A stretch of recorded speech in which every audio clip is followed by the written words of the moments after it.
Cinema நேயர்களுக்கு அன்பு வணக்கம். Welcome to MP three.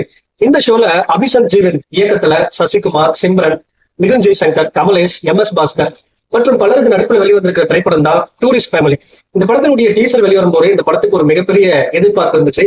மிகப்பெரிய எதிர்பார்ப்புகளுக்கு மத்தியில் வெளிவந்திருக்கிற இந்த திரைப்படம் ரசிகர்கள் மத்தியில அந்த எதிர்பார்ப்பை பூர்த்தி செய்யலாம் இல்லையா? இந்த படம் எப்படி இருக்கு, இந்த படத்தினுடைய கதை என்ன அப்படின்னு சொல்லி பார்க்கலாம் வாங்க.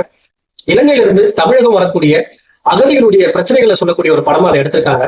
இலங்கையில் ஏற்படக்கூடிய பொருளாதார பிரச்சனை காரணமா வறுமையில சிக்கி தவிக்கிறாரு நாயகன் சசிகுமார். இவருடைய மனைவியா இருக்கக்கூடிய சிம்ரன், அதே போல இவங்களுக்கு 2 மகன்கள் மிதுன் ஜெய்சங்கர், கமலேஷ். இவங்க எல்லாம் யாருக்கும் தெரியாம இலங்கையிலிருந்து எந்த ஆவணங்களும் இல்லாம ராமேஸ்வரம் வராங்க. ராமேஸ்வரத்துல இருந்து சிம்ரனுடைய அண்ணன் யோகி பாபு மூலமா சென்னைக்கு வராங்க. சென்னையில ஒரு போலீஸ் இன்ஸ்பெக்டர் பக்ஸ் வீட்ல இவங்க கேரளால இருந்து வந்திருக்கிறதா சொல்லி வாடகைக்கு குடியேறாங்க.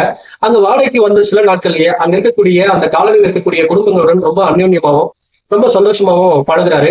அந்த குடும்பங்கள்ல ஒருத்தரா வாழவும் ஆரம்பிக்கிறாரு. அது மட்டும் இல்லாம தனக்குன்னு ஒரு வேலையும் தேடிக்கிறாரு. குடும்பம் ரொம்ப சந்தோஷமா போயிட்டு இருக்கு. அந்த சமயத்துல எதிர்பாராத விதமா ராமேஸ்வரத்துல ஒரு குண்டு வெடிப்பு ஏற்படுது. அந்த குண்டு வெடிப்புக்கு காரணம் சசிகுமாருடைய குடும்பம் தான் அப்படின்ற மாதிரி போலீஸ் அவரை தேடி சென்னைக்கு வராங்க.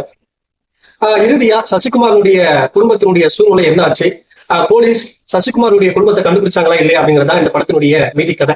இந்த படத்தை பத்தி ஆலோசனை அப்படின்னா, படத்தினுடைய நாயகன் சசிகுமார் வந்து பாத்தீங்கன்னா எப்பவும் போல ரொம்ப யதார்த்தமான தன்னுடைய இயல்பான நடிப்பை வெளிப்படுத்திருக்காரு.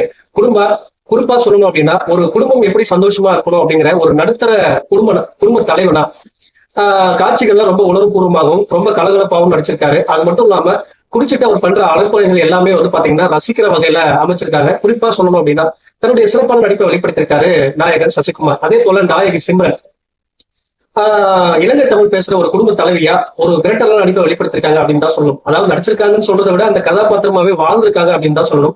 அந்த அளவுக்கு சிறப்பான நடிப்பை வெளிப்படுத்திருக்காங்க. குறிப்பா வந்து பாத்தீங்கன்னா ஆள் தொட்ட பூபதி நானடா அந்த படத்தினுடைய பாடலுடைய இசைக்கு ரொம்ப சிறப்பான நடனத்தை வெளிப்படுத்திருக்காங்க. அது மட்டும் இல்லாம இந்த படத்தினுடைய மிகப்பெரிய காமெடியாவே வந்து பாத்தீங்கன்னா அந்த இளைய மகன் கமலேஷ் தான் வந்து பாத்தீங்கன்னா ரொம்ப சுட்டித்தனமாகவும் ரொம்ப காமெடியாகவும் நடிச்சிருப்பாரு. சோ அவர் பண்ற காமெடிகள் எல்லாமே ரசிக்கிற வகையில அமைஞ்சிருக்கு. அதே போல இந்த படத்தினுடைய இன்னொரு காமெடியன் யோகி பாபு வந்து பாத்தீங்கன்னா இந்த படத்துக்கு ஒரு கூடுதல் பலமா அமைஞ்சிருக்காரு. மற்ற நடிகர்கள், அதாவது மிதுன் ஜெய்சங்கர், இன்னொரு மகனை வரக்கூடிய அவரு, எம்.எஸ். பாஸ்கர், மற்ற நடிகர்கள் எல்லாருமே பாராட்டக்கூடிய வகையில சோ அவங்களுக்கு கொடுக்கப்பட்ட வேலையை ரொம்ப சிறப்பா பண்ணியிருக்காங்க. இந்த படத்தினுடைய இயக்குனர் அஸ்வந்த் ஜீவன், அதாவது இலங்கையிலிருந்து தமிழகம் வரக்கூடிய அகதிகளுடைய வாழ்க்கைய ரொம்ப யதார்த்தமா உணர்வுபூர்வமா காட்சிப்படுத்தியிருக்காரு. அதாவது இவருடைய முதல் படம் அப்படின்னு சொல்றதை விட ஒரு அனுபவ இயக்குனர் எப்படி ரொம்ப உணர்வுபூர்வமா காட்சிகள் எடுப்பாரோ அந்த அளவுக்கு ரொம்ப சிறப்பா காட்சிகளை ரொம்ப உணர்வுபூர்வமா எடுத்திருக்காரு. படம் ஆரம்பிச்சதுல இருந்து இறுதி வரைக்கும் ரொம்ப நகைச்சுவையா பொழுதுபோக்கா கொண்டு போக முயற்சி பண்ணியிருக்காரு. ஒரு சில லாஜிக் மிரர்கள் இருக்கு, தேவையில்லாத காட்சிகள் இந்த படத்துக்கு கொஞ்சம் பலவீனமா அமைஞ்சிருக்கு. மொத்தத்துல தன்னால முடிஞ்ச அளவுக்கு சிறப்பான இயக்கத்தை கொடுத்திருக்காரு அப்படின்னு தான் சொல்லணும். இந்த படத்தினுடைய பாடல்கள், பின்னணி இசை எல்லாமே வந்து பாத்தீங்கன்னா சிறப்பா அமைஞ்சிருக்கு, கூடுதல் பலமா அமைஞ்சிருக்கு. அதே போல இந்த படத்தினுடைய ஒளிப்பதிவும் வந்து பாத்தீங்கன்னா இந்த படத்துக்கு ஒரு மிகப்பெரிய பிளஸ் அமைஞ்சிருக்கு. மொத்தத்துல இந்த டூரிஸ்ட் ஃபேமிலிகள் பார்த்து ரசிக்கக்கூடிய ஒரு உணர்வுபூர்வமான படத்தை கொடுத்திருக்காரு இயக்குனர். இந்த படத்துக்கு எம்பி3 கொடுக்கிற ரேட்டிங் 5க்கு 3. அடுத்த ஒரு சந்திக்கிறேன். நன்றி, வணக்கம்.